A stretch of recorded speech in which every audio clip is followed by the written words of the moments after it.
2021 সাল থেকে 2025 সাল পর্যন্ত যারা আসছে এই দেশে বা অ্যাসাইলাম করেছে তাদের কি গ্রিন কার্ড অ্যাপ্লিকেশন বন্ধ করে রাখছে বা গ্রিন কার্ড আবার নতুন করে ইনকোয়ারি হচ্ছে? ইউএসসিআইএস কিছু মেমো ইস্যু করেছে। এই মেমোতে বলা আছে যে বিশেষ করে অ্যাসাইলাম ক্যাটাগরিতে যে গ্রিন কার্ডগুলো দেওয়া হয়েছে বা যারা এই মুহূর্তে যাদের অ্যাপ্লিকেশন পেন্ডিং আছে একে এক্সট্রা ভেটিং করা হবে। আমাদের একজন ক্লায়েন্ট রিসেন্টলি গ্রিন কার্ডের জন্য ইন্টারভিউ দিয়েছেন।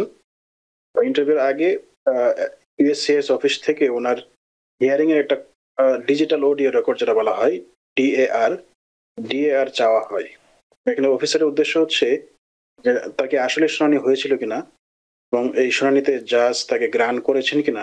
আমি 2024 সালের ফেব্রুয়ারিতে অ্যাসাইলাম গ্র্যান্ট হয় আমার, এরপরে আমি গ্রিন কার্ডের জন্য অ্যাপ্লাই করি, কিন্তু 15-16 মাস হয়ে গেছে, আমার গ্রিন কার্ড এখনো অ্যাপ্রুভ হয়নি। একটি প্রশ্ন বাজারে একটি শব্দ চাউর আছে যে এরকম একটি, সেই প্রশ্নটি করেছেন মাহিদ জাইন।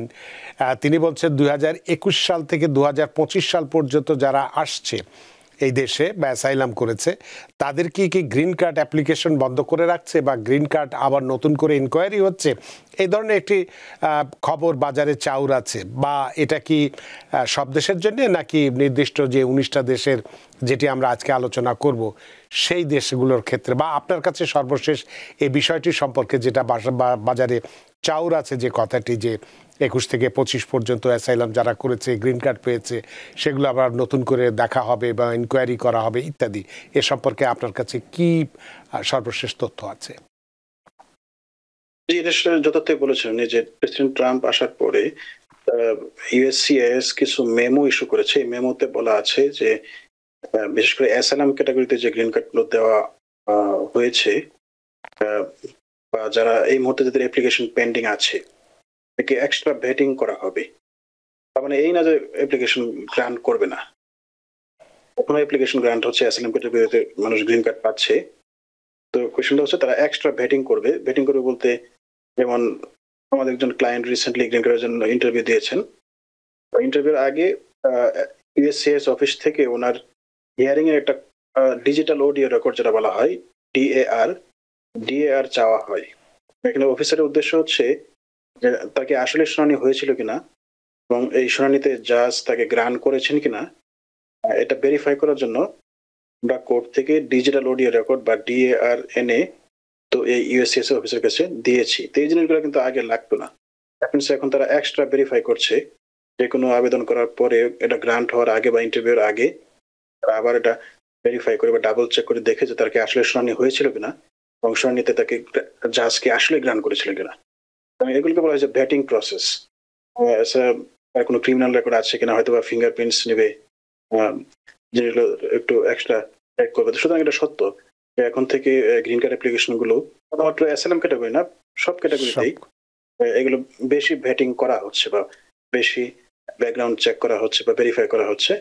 নর্মাল এটা প্রেসিডেন্ট ট্রাম্পের যে ট্রাম্প 1 বা প্রথম যে রেজিম তখন এটা ছিল। অনেক ধন্যবাদ মাহিদ জাইন, আপনি যে প্রশ্নটি করেছেন আশা করি আপনার প্রশ্ন উত্তর পেয়েছেন। আমরা টেলিফোনে যাব, তার আগে আর দুটো প্রশ্ন আমি ফেসবুক থেকে নিয়েই টেলিফোনে যাব। নোবেল ইমতিয়াজ তিনি বলছেন যে আমি 2024 সালের ফেব্রুয়ারিতে অ্যাসাইলাম গ্র্যান্ট হয় আমার, এরপরে আমি গ্রিন কার্ডের জন্য অ্যাপ্লাই করি, কিন্তু 15-16 মাস হয়ে গেছে, আমার গ্রিন কার্ড এখনো অ্যাপ্রুভ হয়নি, কবে নাগাদ হতে পারে? বর্তমান এই অবস্থায় আমার করণীয় কি?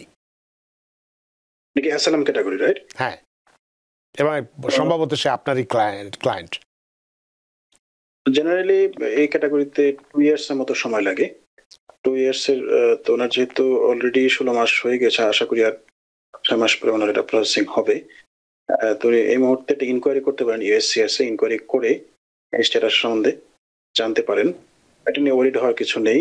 হয়তোবা অনেক সময় ইউএসসিআইএস থেকে রিকোয়েস্ট ফর এভিডেন্স পাঠায়। রিকোয়েস্ট ফর এভিডেন্স মানে হচ্ছে হয়তোবা হিয়ারিং এর ট্রান্সক্রিপ্টটা চাইতে পারে যে তার হিয়ারিং আসলে কি হয়েছিল, ইমিগ্রেশন জজকে আসলে কোনো প্রশ্ন করেছিলেন কিনা বা প্রশ্নের আনসার সঠিকভাবে দিয়েছিলেন কিনা, এবং ডিজিটাল অডিও রেকর্ডিং বা ডিএআর এটা কিন্তু চাইতে পারেন। সুতরাং আপনি একটু মেইলের দিকে খেয়াল রাখবেন যে ইউএসসিআইএস থেকে কোনো ডকুমেন্টস আসলে সেটা অবশ্যই আনসার দিতে হবে। ধন্যবাদ। অনেক ধন্যবাদ নোবেল ইমতিয়াজ, আশা করি আপনার প্রশ্ন উত্তর পেয়েছেন, এবং আপনি যেহেতু অ্যাটর্নি আহসান হাবিবি ক্লায়েন্ট, দরকার পড়লে আপনি তার অফিসে যেও দেখা করে বিষয়টি ব্যাখ্যা করতে পারেন। নিউ ইয়র্ক থেকে সম্প্রচারিত TVN 24 টেলিভিশন বিশ্বজুড়ে বাঙালির কণ্ঠস্বর।